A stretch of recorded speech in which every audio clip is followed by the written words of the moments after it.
Monseñor Juan Miguel Frenet Geneche nació en Madrid en el año 1961,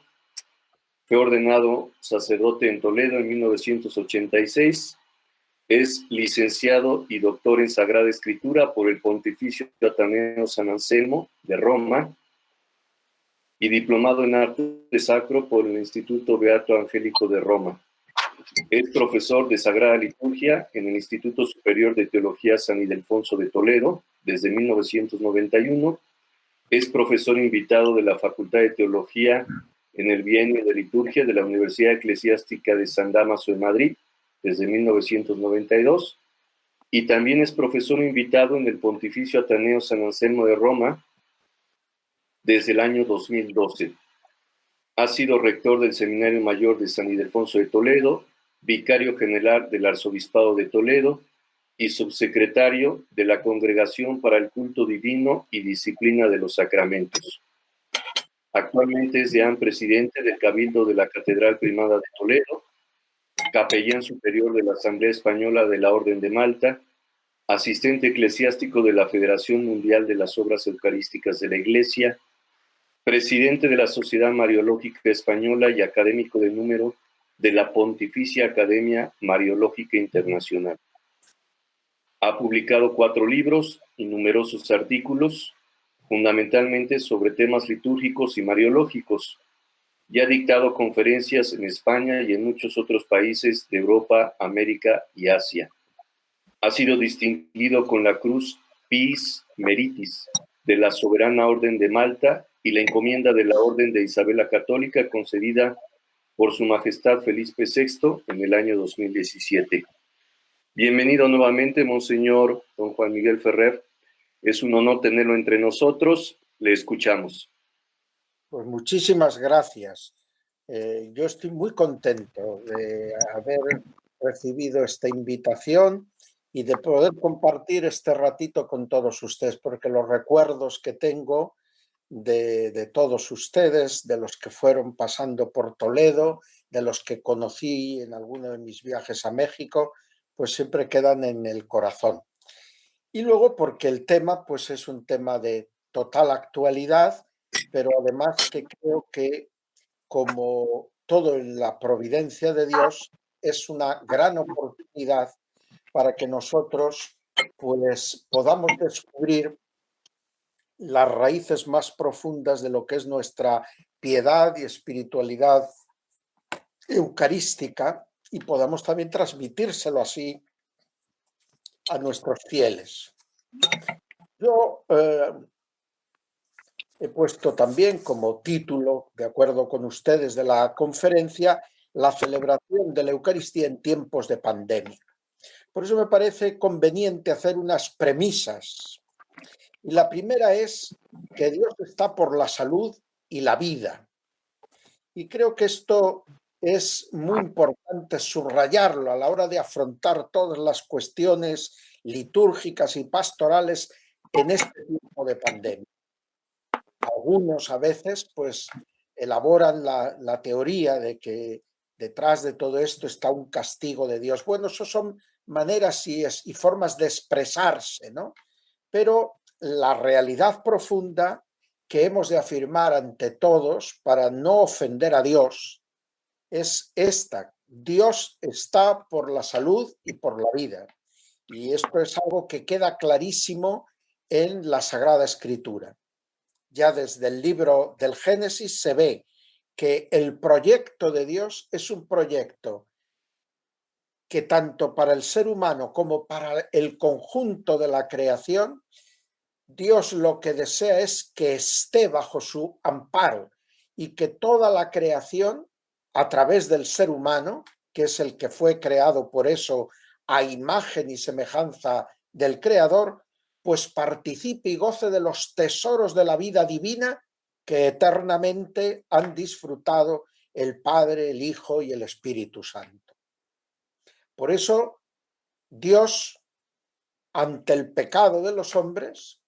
no opta por destruir a la humanidad y aniquilar la creación, sino que se mantiene fiel a su proyecto.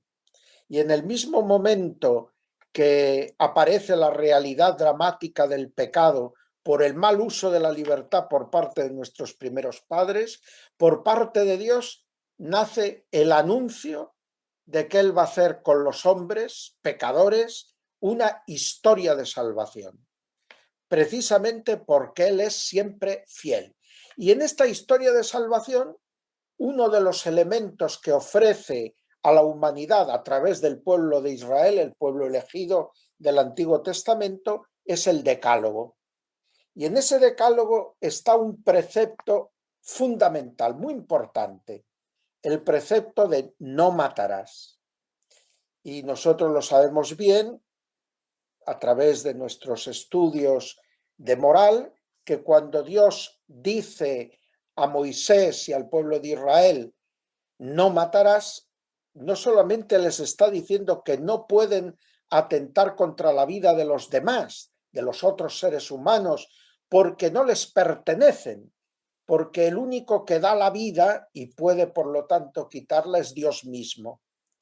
Por eso nadie tiene derecho a quitar la vida a otro en condiciones normales. Por lo tanto, Dios, al afirmar esto, afirma también que con el no matarás hay una obligación de velar por la salud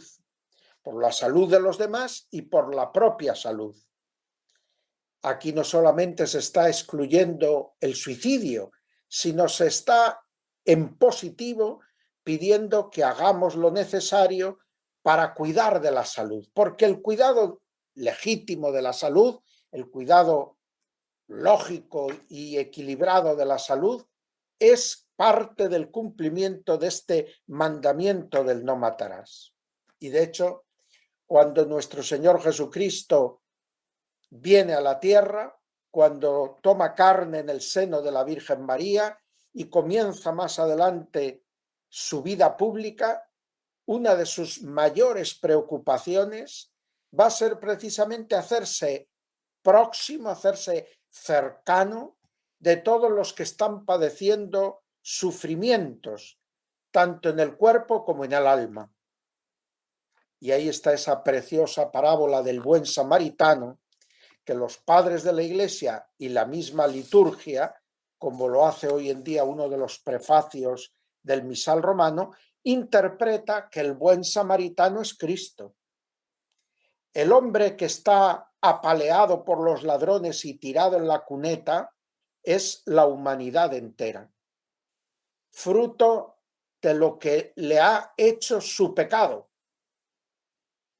Pero el que no era de los nuestros, representado en el samaritano, el que es de naturaleza divina y se despojó de su rango pasando por uno de tantos, se descabalga, se abaja y se acerca al que está postrado, a la humanidad pecadora. Y ahí está Cristo, buen pastor, que se viene en búsqueda de la oveja perdida y herida. Y le aplica la curación, es la obra redentora de Cristo, y lo carga sobre su propia cabalgadura, que es la obra del enaltecimiento de la naturaleza humana, devolviéndole la condición filial. Pero en la parábola también el buen samaritano va a una posada. Esta posada, dicen los padres, representa a la Iglesia. Y el buen samaritano Cristo deja a la humanidad bajo el cuidado de la Iglesia mientras él marcha sus asuntos. Voy al Padre. Pero le deja al posadero unas monedas que representan los dones que Cristo ha dejado en su Iglesia, con el encargo de que cuide de aquel apaleado hombre que se ha encontrado tirado en el camino y que él ha curado y ha cargado sobre su cabalgadura. Y la Iglesia, con esos dones de Cristo, la palabra, los sacramentos, cuida de esta humanidad hasta que el Señor vuelva. Por lo tanto, en el no matarás, la Iglesia ha visto esta preocupación también por cuidarse de la salud de todas las personas, respetando el encargo y el mandato de Cristo y haciendo uso de los medios sobrenaturales y de los medios naturales que Dios ha puesto en nuestras manos. Por lo tanto, no nos tiene que sorprender que la Iglesia, nuestra Madre, ante esta situación de enfermedad que asola el mundo entero, nos haya hecho un llamamiento muy claro a través de la Santa Sede y de todas las conferencias episcopales, porque nos pongamos al frente de las iniciativas para evitar que la enfermedad se propague y para atender y ayudar a los que ya contraen la enfermedad. Y esto lo hacemos no solo por un sentido solidario propio de cualquier ser humano decente, sino también porque somos conscientes de que haciendo esto cumplimos un mandato del Señor y estamos realizando una obra que agrada a Cristo y que es coherente con el Evangelio de Cristo. La Iglesia ve en los enfermos siempre, pero particularmente en tiempos de guerra o en tiempos de epidemia, a lo largo de toda la historia de la Iglesia, la oportunidad de reproducir las actitudes de la caridad de Cristo para con los enfermos y los asolados por las calamidades de la salud. Por lo tanto, cuando observamos o se nos pide que tengamos una serie de precauciones de tipo sanitario, incluso en lo que son nuestras actividades propias religiosas, en la celebración de la liturgia o en la acción catequética y social, no es para nada algo que tengamos que ver como ajeno o extraño a la misión de la Iglesia, sino que brota de nuestra propia condición y de nuestra propia entrega de amor propia de cristianos, de seguidores de Jesucristo, el que pongamos particular esmero por motivos humanos y religiosos a la hora de hacer todo lo que esté a nuestro alcance para ayudar a que la enfermedad no gane terreno y para ayudar a que los que ya la padecen se sientan acompañados por todo el amor de Dios representado en el servicio que la Iglesia, a través de todas sus instituciones y de todos sus fieles, les puede prestar. Esta sería la primera premisa. La segunda es que si todo esto es verdad, también es verdad que los cristianos somos conscientes de que la salud del cuerpo y la vida natural no son con todo el valor supremo, porque supremo es el amor de Dios y el amor del prójimo. Por eso sabemos valorar a los mártires de todos los tiempos que antepusieron la fe y los mandamientos de la ley de Dios a cualquier otra consideración humana, y la autoridad de Dios por encima de las autoridades de este mundo y las leyes de los hombres, si en algo se contraponían con la ley de Dios. Pues las leyes de los hombres, por desgracia, a veces pueden ser irritantes o injustas. Y del mismo modo, por esta razón de que la supremacía la tiene el amor de Dios y el amor de Dios que se hace amor al prójimo, sobre otras consideraciones, también valoramos la entrega de tantos santos y de tantos buenos cristianos que se han jugado su propia salud y su propia vida por atender precisamente a los enfermos, aun a veces enfermos contagiosos. Y también esto hay que decirlo. En medio de esta situación, nosotros como cristianos estamos con Dios a favor de la salud y de la vida, pero nosotros no podemos la salud física y la vida natural como el peldaño más alto de los valores, el peldaño más alto de las obligaciones morales. El peldaño más alto lo ocupa solo Dios y su ley.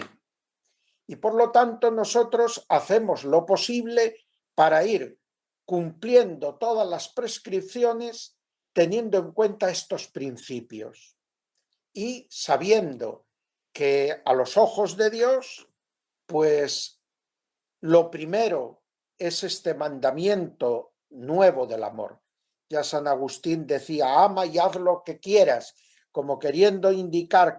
con toda claridad que al cumplir el mandamiento del amor a Dios y amor al prójimo, se cumplían todos los mandamientos, incluido este del no matarás. Pero los cristianos mártires se han jugado la vida por la fe y los cristianos caritativos se han jugado la propia salud por cuidar de la salud de sus hermanos, la salud de los demás seres humanos. Y finalmente, tenemos también que recordar en este contexto en que vamos a hablar de Eucaristía en tiempos de pandemia, que la libertad de culto y la más amplia libertad religiosa son derechos fundamentales del ser humano que no pueden ser ignorados a la hora de tomar medidas extraordinarias en tiempos de epidemia, donde se pone en juego la salud o donde se pone en juego el orden público o la seguridad del Estado. Nosotros, los cristianos, siempre se han caracterizado por el respeto a la autoridad legítima y por el respeto de las leyes justas. Y por lo tanto también en estos tiempos, cuando se requieren legislaciones extraordinarias, incluso limitaciones de derechos, estamos dispuestos, como todos los buenos ciudadanos, con responsabilidad a asumir ciertas mermas o recortes de nuestros derechos por un bien superior. Pero no podemos dejar que se olvide a la hora de tomar estas decisiones que hay derechos humanos fundamentales que solo en circunstancias gravísimas se pueden cercenar en alguna medida e incluso hay principios y valores morales que no se pueden nunca en ninguna circunstancia quebrantar o violar. Y claro, esto lo digo porque en el mundo hoy en día muchas veces el respeto por esta libertad de culto y esta libertad religiosa no parece ser reconocido por muchos gobiernos que consideran estas cuestiones casi un lujo, un capricho, y que anteponen, por ejemplo, la posibilidad de ir a la compra al supermercado o de poder ir a la farmacia o de poder ir incluso a la peluquería al hecho de que la gente pueda ir a la iglesia. ¿Por qué? Pues porque en su escala de valores el ir a la iglesia es algo que no tiene apenas importancia. Por el contrario, tiene más importancia el que la gente pueda tener suministros, el que la gente pueda realizar una operación financiera o pueda acicalarse. Y claro, esto nosotros no lo podemos consentir. Debemos tener presente que a veces pues hay que recordarles a las autoridades que el ir a la iglesia y el celebrar directamente los sacramentos no es una cuestión de lujo, sino que forma parte de aquellos derechos más profundamente unidos a la dignidad de la persona humana, que si no se respetan, se está quebrantando precisamente ese respeto y esa consideración inalienable de la dignidad de la persona humana, hecha a imagen y semejanza de Dios. Bien, pues estas son tres premisas que quería yo poner a mi reflexión. Y entramos ya más en lo que sería una consideración teológica, litúrgico-sacramental. Y esta es también importante, aunque sea todavía una cuestión introductoria, porque si no tenemos claros algunos principios de teología litúrgico-sacramental, pues podemos descuidar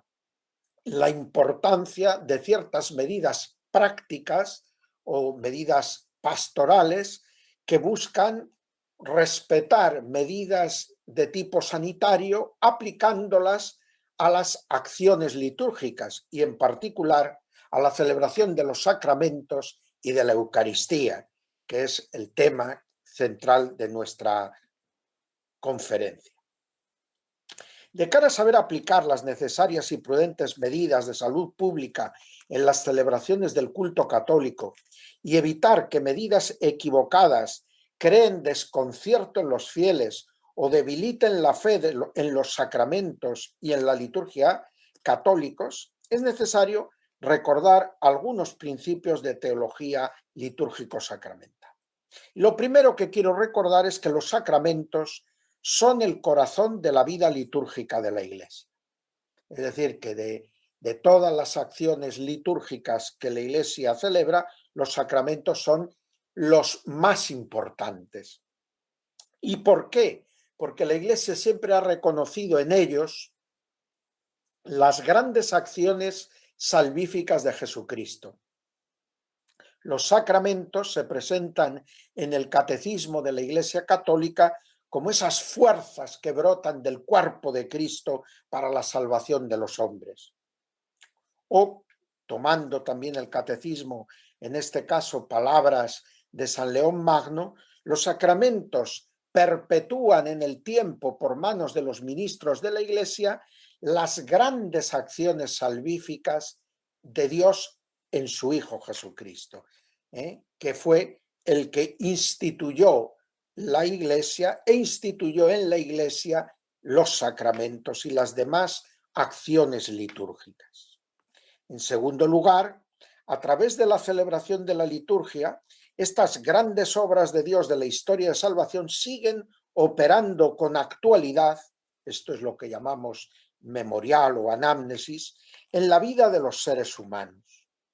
La verdad y la salvación son así contemporáneas para todas las generaciones, y el ser humano completo, cuerpo y alma, puede acoger la amistad, es decir, la gracia, la salvación, la divinización que Dios le ofrece. Y lo puede hacer en la integridad de su persona, como una realidad que es cuerpo y alma y que es individuo y ser social. Por lo tanto, ¿qué es lo que quiero insistir con este principio? Pues que en los sacramentos hay algo de la inmediatez propia de las relaciones humanas. Es decir, nosotros ahora estamos teniendo esta conferencia a través de estos sistemas audiovisuales y es maravilloso, pero evidentemente somos conscientes de las limitaciones que nos imponen y del distanciamiento que nos ofrecen estos medios. Cuando se habla de los sacramentos se dice que son las mismas acciones que Dios ha realizado y que se perpetúan en el cielo, que nosotros participamos a través del velo de los sacramentos, a través de signos sensibles. Son la máxima aproximación, pero a la vez muestran que estamos todavía en una realidad, en una etapa peregrinante de nuestra existencia. Pues con los medios audiovisuales nos ocurre algo parecido. Es verdad que ante la imposibilidad de un contacto directo, nos aproximan la realidad, el encuentro con las otras personas, pero siempre recordándonos de que algo sucede que nos está dificultando el contacto directo y personal. Bueno, pues los sacramentos es verdad que se pueden recibir en el deseo de los sacramentos, pero el deseo de los sacramentos no tiene la objetividad que tiene la misma celebración sacramental. Y que entre participar en la acción sacramental, participar en una misa, participar en la Eucaristía, a través de los medios audiovisuales, en la televisión, la radio, a través de las diversas plataformas de comunicación digital, evidentemente hay una ayuda a nuestra participación espiritual, pero no estamos teniendo la participación sacramental propia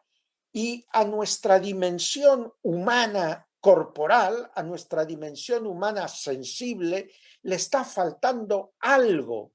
para un encuentro más pleno y completo con la acción y la salvación de Dios. Porque el Verbo quiso hacerse carne. Este es el principio fundamental de la eclesiología y de la sacramentología, la encarnación del Verbo. Y esa encarnación del Verbo vino preparada por una historia de salvación que, como dice la Dei Verbum número 2, a través de gestos y palabras íntimamente imbricados entre sí, Dios se dio a conocer realizando la salvación de su pueblo. Pero ahí había un encuentro personal de Dios con su pueblo, un encuentro personal que queda ratificado en la voluntad salvífica de Dios por el gran misterio de la encarnación. El Verbo se ha hecho carne y ha puesto su morada entre nosotros. Y como dirá San Juan, hemos palpado con nuestras manos al Verbo de la vida. Y esto no es una cosa accesoria, no es un añadido, un lujo que se sobrepone a lo que sería una salvación ya completa en un orden puramente intelectual y espiritual. No, la realidad del ser humano, que es cuerpo y alma, que es persona y es ser social precisamente en cuanto individuo personal, pues reclama que esa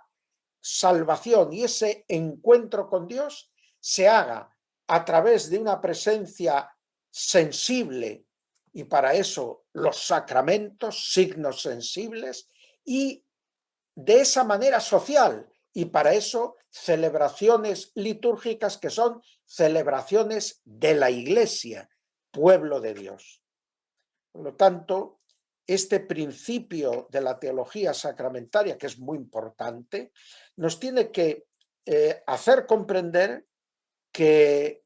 a través de todos estos medios se nos ayuda a mantener el deseo de Dios y el deseo de los sacramentos. Pero en ese deseo, como siempre ha enseñado, por ejemplo, la Iglesia cuando habla de la contrición, que implica el deseo del sacramento de la penitencia,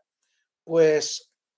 en toda esta realidad, los medios de comunicación, la televisión, la radio, las plataformas, nos ayudan a avivar el deseo del sacramento de la Eucaristía, de participar en la Eucaristía con una celebración de la Iglesia y recibiendo el cuerpo y la sangre del Señor, mientras no podamos cumplir ese deseo. Pero no podemos decir que con esto ya basta,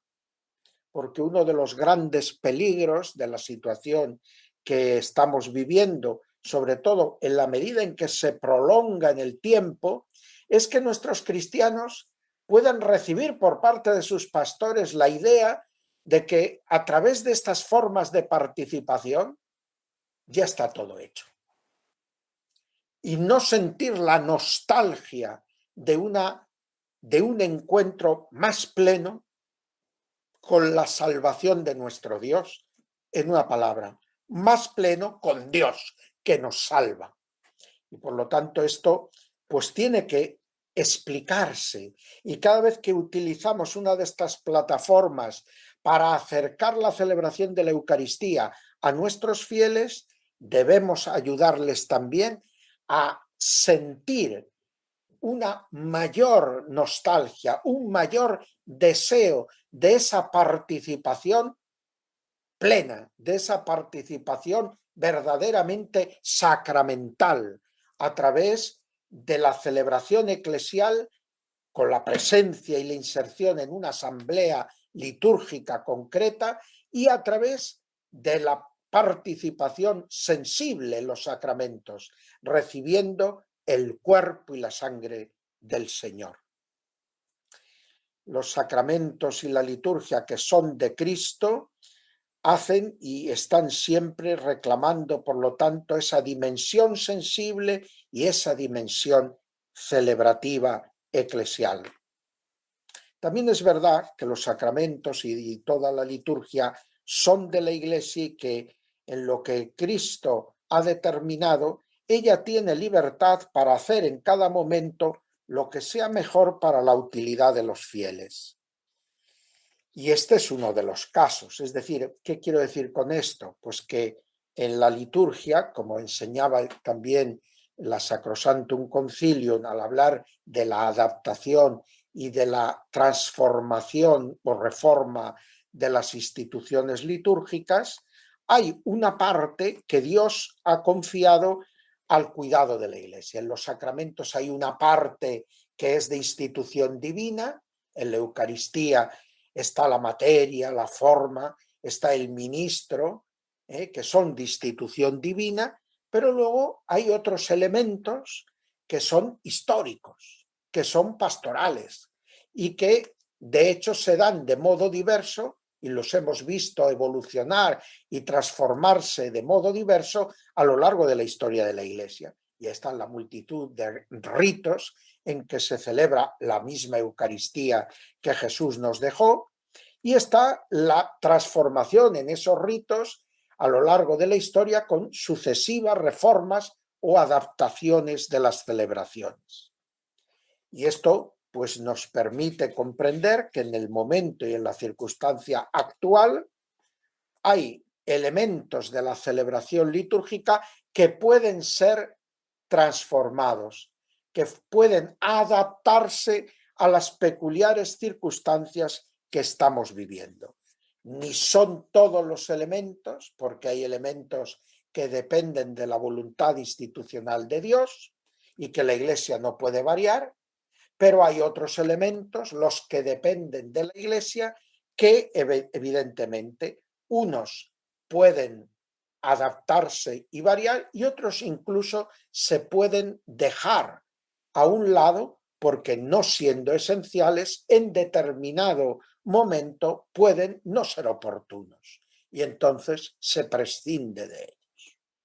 Y ahí entraría ya en la última sección de mi exposición, directamente pensando en la celebración de la Eucaristía en tiempo de pandemia, y es cómo aplicar las normas que a nivel de la Organización Mundial de la Salud o a nivel de los diversos gobiernos y conferencias episcopales se han venido dando para poder celebrar en este tiempo de pandemia. Me refiero evidentemente, dejo a un lado ahora lo que serían las celebraciones meramente retransmitidas a través de los diversos canales de comunicación y me ciño a las normas que se han dado en los diversos lugares para poder tener con algunos fieles, aunque hay una restricción numérica por los aforos, de la celebración eucarística propiamente dicha. Entonces, lo primero que tenemos que tener en cuenta es que la mayor parte de las normas que se han dado de tipo sanitario por parte de los gobiernos y que muchas conferencias episcopales han recogido y adaptado a la celebración de la Eucaristía, son medidas que se refieren al contacto entre las personas, a las distancias de seguridad, que se refieren también a la aireación o ventilación de los locales y que se refieren también a la desinfectación de personas o de instrumentos u objetos. Bien, en este campo las instituciones sanitarias han ido perfilando con el paso del tiempo, conociendo mejor las características de este coronavirus y viendo los modos en que se transmite. Y por lo tanto han dado normas que buscan aislar este virus y buscan evitar que se facilite su contagio o transmisión.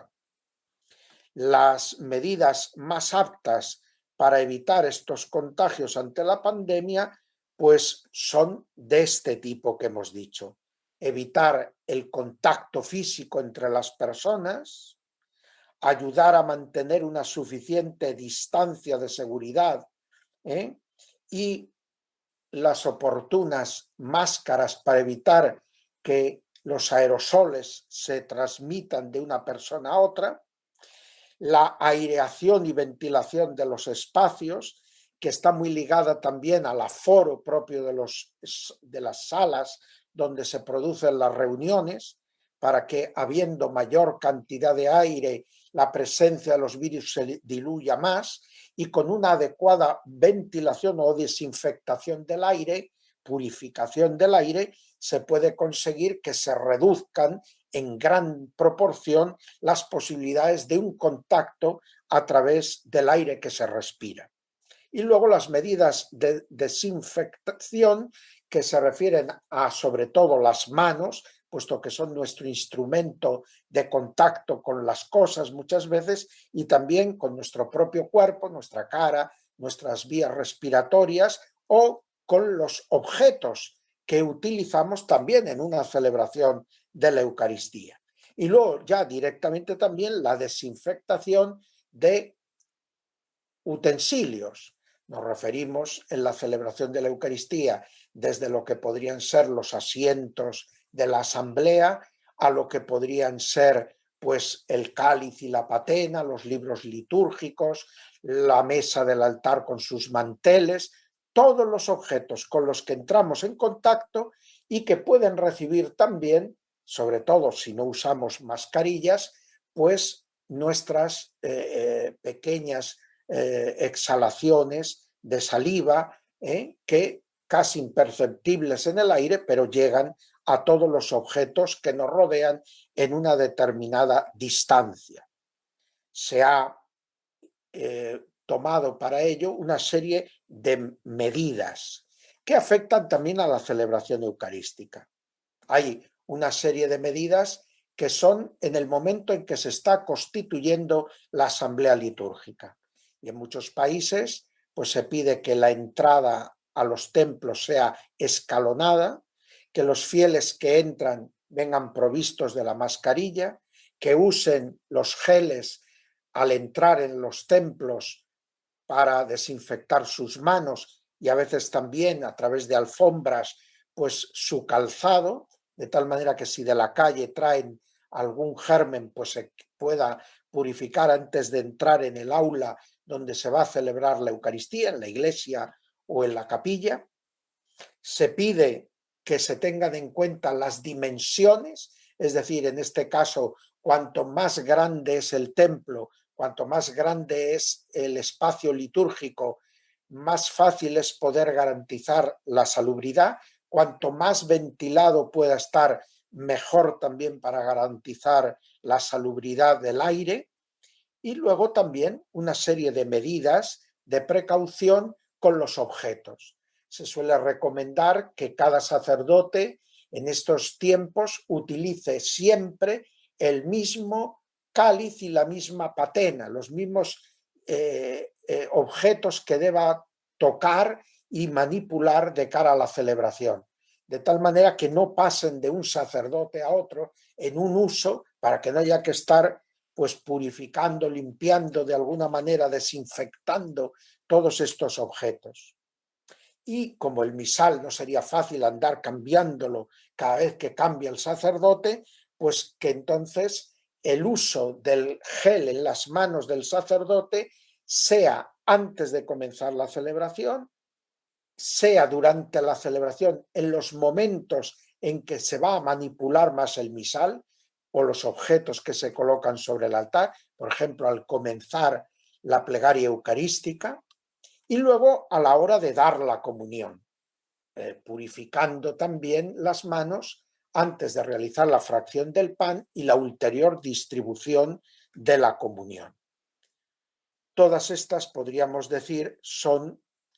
medidas que se toman de cara casi, podríamos decir, al previo celebrativo. Luego hay una serie de medidas que afectan a la estructura de la asamblea litúrgica. Hay ocasiones a lo largo de esta situación de pandemia, cuando ha habido los encierros más absolutos para evitar los contactos entre personas, que se nos ha impedido el poder celebrar con presencia de fieles. No en todos los países ha sucedido esto, pero en concreto en España durante el confinamiento hubo unas semanas en que no podíamos recibir en los templos asambleas de fieles. Podían venir personas a la iglesia a rezar, pero tenían que estar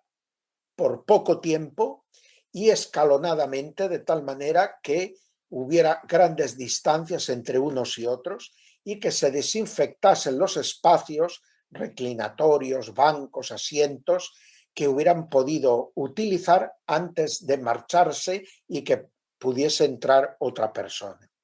Y en esos días la Eucaristía normalmente la celebraba el sacerdote solo y evidentemente se imponía la necesidad de poder retransmitir esto a los fieles a través de medios audiovisuales. Pero luego, enseguida, cuando se fueron atenuando estas medidas, pues se permitió que pequeños grupos de fieles pudieran participar según el tamaño de la iglesia, y ahí entró pues la categoría de los aforos. Momentos en que solo podíamos tener un 30% del aforo. El aforo se calcula sobre la totalidad del edificio y se hace manteniendo las distancias de seguridad, unas reducciones de la capacidad de aforo, de recibir fieles para poder estar en el aula eucarística. Y entonces, pues ya digo, en los momentos más severos fue el 30%, en otros momentos el 50% y en los momentos de casi ya normalidad el 75%. Y estos aforos han ido evolucionando a lo largo de este tiempo. ¿Qué hay que decir con respecto al aforo limitado? Bueno, pues que los pastores de la Iglesia han recomendado que allá donde se pueda, los sacerdotes donde hay aforo limitado multipliquen el número de celebraciones. Normalmente al sacerdote se le recomienda que no celebre, si no es por motivos muy serios, 2 misas al día. Pero cuando hay motivos pastorales que lo requieren, pues se permite la binación. Y con permiso del ordinario, en algunos casos se permite, cuando sobre todo son días de precepto y hay poca presencia sacerdotal, pues la trinación y con casos muy, muy especiales, la cuadrinación. Pero en este tiempo de pandemia, precisamente cuando los aforos de las iglesias se limitan, pues la Santa Sede permite con una mayor amplitud el que los obispos puedan autorizar a sus sacerdotes a celebrar cada día más misas. Y entonces, ¿qué es lo que se busca? Pues que, habiendo una restricción de aforo, la asamblea de la comunidad cristiana pueda estar presente en las celebraciones con respeto de las medidas de seguridad sanitaria, pero no se prive a nadie de esta participación que antes tanto insistía yo al hablar de las características que la celebración de los sacramentos tiene y por lo tanto de la Eucaristía en primer lugar, y que los fieles puedan tener esa participación directa. Esta participación es a ponderar. Quiero decir que es verdad que a los fieles, sobre todo en algunos lugares, a los más mayores o a los que tienen situaciones de salud debilitada por otras enfermedades, se les ha dispensado del precepto dominical y se les ha incluso recomendado no venir a la iglesia en esos momentos de más peligro de contagio. Pero esa no es una situación que se deba hacer ordinaria y prolongar excesivamente en el tiempo. Como decía también, a los fieles se les ha de inculcar en estos tiempos, en estas situaciones excepcionales, el deseo de la participación plena en los sacramentos. Por lo tanto, cuando hay restricciones de aforo y no hay la imposibilidad de poder acudir a la iglesia, sino que es restringido el aforo, pues hágase lo posible para, multiplicando las celebraciones, ofrecer a la mayor parte de los fieles el poder asistir e inculcar en aquellos que no puedan asistir el deseo de asistir. Y luego, una vez que ya tenemos la celebración, ¿qué ritos se ha aconsejado suprimir en este tiempo, precisamente para evitar el que un rito no esencial de la celebración pudiera facilitar situaciones o ocasiones de contagio de la enfermedad? Bueno, pues el primer rito que se recomendó hacer opcional o cambiar en su forma de realización fue el saludo de la paz. Cuando en la liturgia romana, antes de la comunión, el sacerdote realiza la oración y hace el saludo de la paz que es Cristo Redentor se ofrece a los fieles y se les pide que entre ellos reconozcan esa presencia de Cristo y se intercambien saludos y signos de esta veneración y de este deseo de amor mutuo y de paz recíproca. Y en muchos países, pues las conferencias episcopales, como signos de expresión de esta paz, pues han puesto el beso, el apretón de manos, el abrazo. Bueno, como todos esos signos externos no son esenciales al rito de la paz, sobre todo en la liturgia romana, en que la paz es la que brota de la Eucaristía y recuerda, no tanto el si cuando vas a ofrecer tu ofrenda al altar recuerdas que tienes algo contra tu hermano, vete primero, de Mateo 25, sino que recuerda el texto de Juan 20, el resucitado, que haciéndose presente en medio de los suyos les dice, paz a vosotros. Bien, pues el don de la paz, basta que el sacerdote realice la oración y que el sacerdote haga el saludo de la paz, nos ofrezca la paz de Cristo. Es muy bueno cuando se puede tener un signo en el que expresamos nuestro deseo de que esa paz que brota de la Eucaristía y que Cristo nos quiere transmitir, se la deseemos a cada hermano. Pero esto se puede hacer o bien transformando el signo, y se recomienda por la inclinación o el juntar las manos ante el hermano, o bien se puede directamente, como ocurre en la liturgia romana, que se prevé esta posibilidad, omitir un signo preciso y físico de intercambio de la paz. Pues este ha sido uno de los primeros signos, no esenciales y que se ha limitado o adaptado para evitar que un signo litúrgico pueda servir de instrumento para el contagio de la enfermedad. Otro elemento que se ha suprimido, pues una serie de besos que en la liturgia romana expresan la veneración de los objetos y la veneración del mismo Cristo, que a través de esos objetos de alguna manera se hace presente. Me refiero al beso, por ejemplo, que hace el sacerdote del altar al comienzo y final de la celebración, o el beso que hace el ministro sagrado cuando proclama el Evangelio al terminar la proclamación del mismo.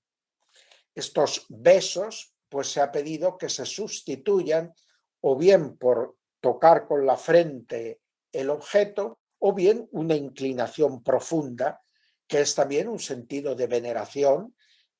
Por lo tanto, el beso, que es un signo litúrgico, pero no es un signo esencial dentro de la celebración de la Eucaristía, pues se ha sustituido por otros signos. Y finalmente, también otro elemento que no es fundamental, como puede ser el uso de hojas para distribuir, ya sea con moniciones, con preces, con cantos, pues para evitar que hojas que circulan y van pasando de una mano a otra puedan ser ocasión de transmisión de la enfermedad con ocasión de la celebración de la Eucaristía, pues se ha pedido que esto no se realice. También otra cosa que ahora en algunos países se está introduciendo es el que no se utilicen coros parroquiales. ¿Por qué? Porque el coro normalmente tiene que cantar unido, compacto, y hacer cantar a un coro manteniendo distancias de seguridad complica mucho el canto. Pues eso, que cante la asamblea, que está ya situada con esa prudencia de distancia, pero que no haya un coro compacto y numeroso que esté cantando. Incluso en algunos lugares se ha recomendado el no cantar en las celebraciones. ¿Por qué? Porque al cantar es muy superior la emisión de partículas. Cantar con una mascarilla se hace muy difícil,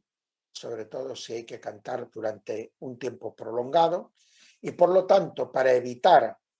que se cante sin mascarilla y esto amplíe la posibilidad de partículas contaminadas en el aire, pues en algunos países o algunas conferencias episcopales han restringido el canto. El canto es un elemento muy propio de la celebración, pero tampoco es un elemento esencial de la celebración. Y por eso, ante la situación de evitar peligros de contagio, pues también se ha limitado el uso del canto litúrgico.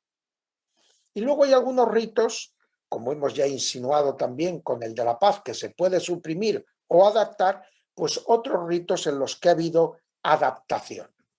Y principalmente, ¿cuáles son los ritos de la celebración eucarística que se han adaptado? Pues en el caso de la concelebración, la forma de asociarse los concelebrantes a la presidencia litúrgica. Normalmente, en las concelebraciones, salvo en las muy numerosas, en el momento en que comienza la plegaria eucarística, los concelebrantes que estaban en torno al presbiterio, rodeando o acompañando al celebrante principal, pues se aproximan y hacen corona en torno al altar al comenzar la plegaria eucarística. Ahora, por mantener las distancias de seguridad, pues o se puede quedar en los asientos suficientemente distanciados en el presbiterio sin necesidad de acercarse al altar, o si son muy pocos pueden acercarse al altar pero sin agolparse unos junto a otros en torno al misal, sino manteniendo las prudentes distancias. Y si no es estrictamente necesario, prescindiendo del uso de los libros de concelebración. Incluso se permite, porque así lo permite las normas litúrgicas, que los concelebrantes simplemente acompañen al celebrante principal en aquellas partes de la plegaria eucarística que las normas litúrgicas dicen que todos pronuncien en voz baja mientras lo está pronunciando en voz alta el celebrante principal, pero no realicen esas partes de la plegaria eucarística que normalmente se confían a concelebrantes que las pronuncian en voz alta, acompañando en determinados momentos a los fragmentos de la plegaria eucarística que ha recitado el celebrante principal. Puede hacerse solo desde sus lugares las partes comunes a todos los concelebrantes en voz baja y dejar al celebrante principal que sea el único que se acerque al altar y al misal y haga todo lo que es la parte central de la plegaria eucarística él solo. Del mismo modo, los concelebrantes a la hora de comulgar se les pide que comulguen todos por intinción, es decir, tomando cada uno un fragmento de la sagrada forma. Se recomienda que estén ya partidas con las suficientes medidas de higiene antes de comenzar la celebración, para que así no tenga el celebrante principal que manipular las formas de todos los demás para fraccionarlas, y que por lo tanto luego comulgue el celebrante principal por intinción, mojando en el cáliz con el vino consagrado su sagrada forma y comulgue, y luego se vayan acercando cada uno de los concelebrantes a comulgar de esta misma manera por intinción, de tal manera que no todos toquen con sus labios el cáliz. Sería el último concelebrante o el celebrante principal el destinado a asumir el cáliz, de tal manera que solo uno de los concelebrantes entraría en contacto directo con el cáliz. Y del mismo modo también se han hecho adaptaciones o recomendaciones para la comunión de los fieles. El momento de la comunión es uno de los momentos más delicados en este sentido. ¿Por qué? Porque la Eucaristía implica ese comer y beber el cuerpo y la sangre del Señor. Evidentemente, como no es obligatorio que todos los fieles participen con la comunión bajo las dos especies, se recomienda que durante este periodo no haya comunión bajo las dos especies para los fieles, sino que comulguen solo bajo las dos especies los celebrantes, el celebrante principal y los concelebrantes, o si es un solo celebrante el que preside la Eucaristía. Pero a la hora de dar la comunión a los fieles, pues primero el uso de la mascarilla por parte del celebrante. El decir el cuerpo de Cristo y responder todos amén antes de bajar a dar la comunión, para que no haya este diálogo a corta distancia entre el celebrante y el comulgante y evitar que pudiera haber en esa cercanía de ese momento pues algún contagio, evitando el diálogo entre unos y otros. Evidentemente no debe estar cantando el canto de comunión el celebrante mientras distribuye la comunión, porque entonces estaría exhalando esas partículas que precisamente se quiere evitar que se exhalen, y por eso se ha dicho antes el cuerpo de Cristo ante todos, y todos han contestado amén desde sus lugares antes de acercarse. Se pide que el acercarse a comulgar se haga de una manera que se mantenga en las filas la distancia de seguridad y que haya un itinerario para venir a comulgar y otro itinerario, a ser posible un poco distante, para volver a los propios asientos. Lo cual quiere decir que si varios celebrantes se pueden poner o ministros a distribuir la comunión, se evita que se acumulen en el mismo puesto muchas personas para comulgar. Y aquí hay uno de los puntos delicados, porque alguna conferencia episcopal ha prohibido comulgar en la boca.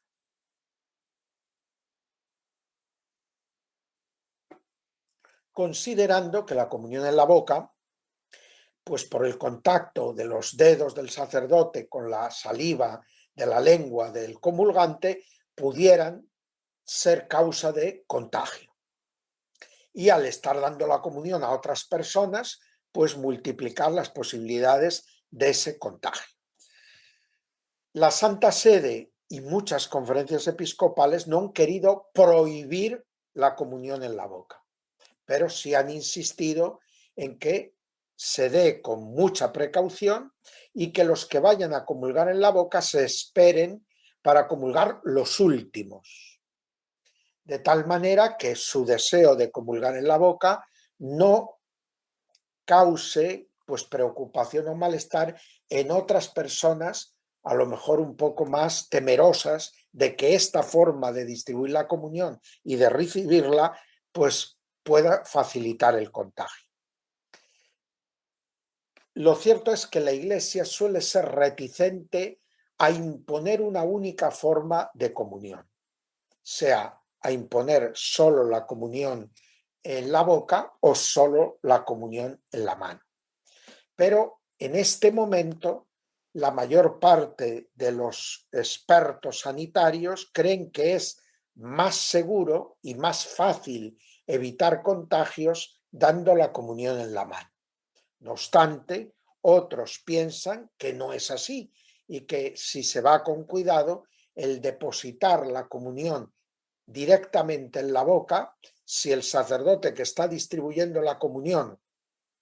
previamente se ha purificado bien las manos y tiene precaución de no tocar los labios o la lengua de los comulgantes, o si esto sucede, se purifica de nuevo con gel, pues evita que pase por la mano del comulgante, además de por la mano del sacerdote que distribuye la comunión, y se genere una mayor posibilidad de contagio a través de la mano. Pero de una manera o de otra, lo que se nos está indicando es que la Iglesia ha procurado adaptar lo que son formas que no son esenciales a la hora de distribuir la comunión para, con las mayores precauciones, dar la comunión, que es participar verdaderamente en el sacramento de la Eucaristía, es la forma más plena de participación en el sacramento de la Eucaristía, pero cuidando de respetar también al máximo el que nuestra celebración no se convierta en una ocasión de contagiar o propagar la enfermedad. Quiero terminar ya, porque el tiempo se nos ha agotado, diciendo que detrás de todo esto, a pesar de las dificultades que pueda traer, o algunos sacerdotes dicen, bueno, esto ya te vuelves loco ahora con tanta norma, con tanta precaución, con tanto cambio de que alguno se despista, ya no sabe cuándo tiene que limpiarse las manos, cuándo tiene que... Bueno, pero lo cierto es que detrás de todo esto, que nos ha zarandeado nuestra pastoral ordinaria, hasta estas cosas que creemos ya tener tan controladas como es la celebración de la Eucaristía, nos ha dado una oportunidad para revisar nuestras celebraciones. Y ya no solo en el respeto de las medidas sanitarias y de los principios de la liturgia, sino revisarlas en el sentido de nuestra profundidad y verdad a la hora de celebrar y de participar con toda la mente y todo el corazón en las celebraciones de la Eucaristía. Al igual que ahondar y profundizar en el sentido de algunos de los ritos de la celebración que a lo mejor no conocíamos suficientemente bien en sus diversos modos y expresiones, como puede ser la importancia del lavabo, que nunca se suprimió y que algunos creían eliminado de la celebración de la liturgia romana, o el conocimiento del rito de la paz. Ahora está más que nunca de actualidad la carta circular del año 2014 de la Congregación para el Culto Divino a los presidentes de todas las conferencias episcopales sobre el sentido del gesto o signo de la paz. Y luego la profundización sobre todo en el misterio de que la comunión es un don y no un derecho. Un don de Dios. Comulgar es siempre un maravilloso regalo de Dios. Y nadie tenemos derecho a comulgar. Tenemos derecho a que se nos den los sacramentos, sí, pero la comunión es siempre un don de Dios. Un don que supera cualquier expectativa o deseo humano. Y hay que ahondar cada vez más en este reconocimiento del don de la Eucaristía. Y sí, ahora, una vez que lo reconocemos como don, el deseo de que con la ayuda divina nos dispongamos cada vez mejor a recibir y acoger este don como se merece el amor de Dios. Y luego tener presentes también algunos peligros que tenemos que evitar a toda costa en medio de esta situación y que nos obligan a estar especialmente atentos en nuestra acción pastoral. Por un lado está el peligro de que haya fieles cristianos que, como ya he dicho en mi introducción, pierdan el sentido de la participación en la asamblea y la recepción verdadera y directa de los sacramentos. Yo los llamaría los cristianos mediáticos, que se acostumbran a participar en la vida de la Iglesia solo a través de redes sociales o medios de comunicación y no sienten la necesidad de participar verdaderamente en el encuentro físico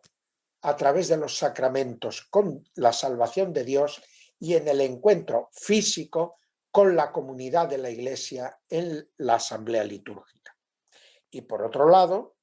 el también peligro de adoptar gestos o actitudes dentro de la celebración que no fueran adecuados o compatibles con lo que es una verdadera participación en un sacramento. Es decir, que por una exclusiva preocupación por las cuestiones externas e incluso sanitarias, descuidásemos el carácter sagrado de la acción litúrgica y el carácter sublime como acción sagrada de la Eucaristía. Pues muchas gracias por su atención y ahora quedo a disposición de sus preguntas, si soy capaz y sé contestarlas. Muy amable, monseñor. Muy grata su charla, muy clara. Que Dios nos conceda que el amor a Dios y el amor de Dios nos guíe y la celebración de los sacramentos en todo momento y circunstancia. Agradecemos de todo corazón su tiempo, su enseñanza y sobre todo su amistad. Pues un saludo muy cordial a todos y hasta que tengamos muchas gracias. Gracias, que Dios le bendiga. Gracias a todos. Adiós. Hasta luego. Hasta pronto.